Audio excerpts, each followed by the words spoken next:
here to answer some of the questions many of you might have about allergies and COVID-19 and how you can tell the difference between these two illnesses or diseases.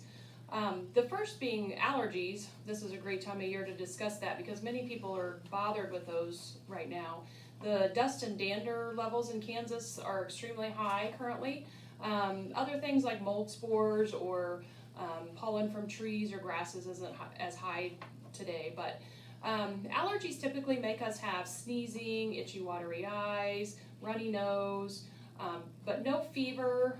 Sometimes may have a cough or a little bit of wheezing, but they typically will happen the same time of year or in reaction to the same types of foods that we eat, whereas COVID-19 is not from that allergen being introduced, but it's from a virus that we're all now aware of, and it, on the other hand, causes more fever.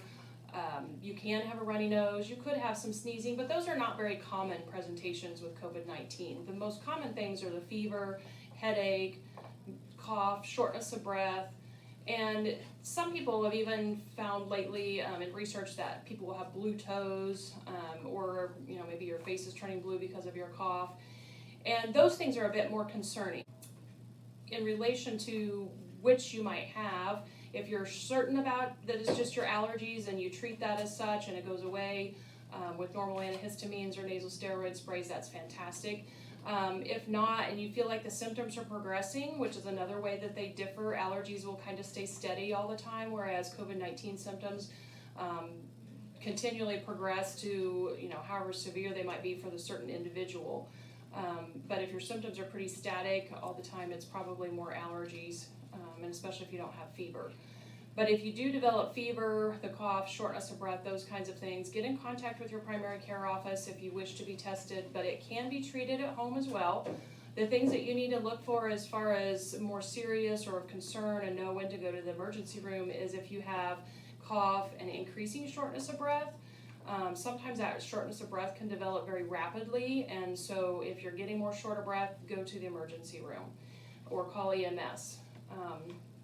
The other things to look for would be any stroke symptoms, or like I mentioned, the blue toes, or kids can sometimes have signs of Kawasaki disease, which is red throat, swollen lymph nodes, watery eyes, maybe it looks like pink eye or something like that. So if you've developed some of those more serious symptoms, then I would be more concerned about COVID-19. There's also been a question brought up about how useful are face masks. In regard to COVID-19, I think it's helpful in many ways. It can reduce some of the allergy symptoms just by filtering out some of those pollens that are out floating in the air and things like that. So I would recommend that. And as far as cleansing it, I would make sure you run it through the washer and dryer. The dryer also kills any kind of heat, kills COVID-19. So by laundering it, it helps with that. And I would just do that on a regular basis, depending on how often you're wearing it, how much you're touching it, where you lay it down, those sorts of things. But I do think that it would help with your allergies to help filter some of that out. And some people have found relief, and a lot of other countries do that already when smog or other pollutants are heavy. So I think that would be advisable.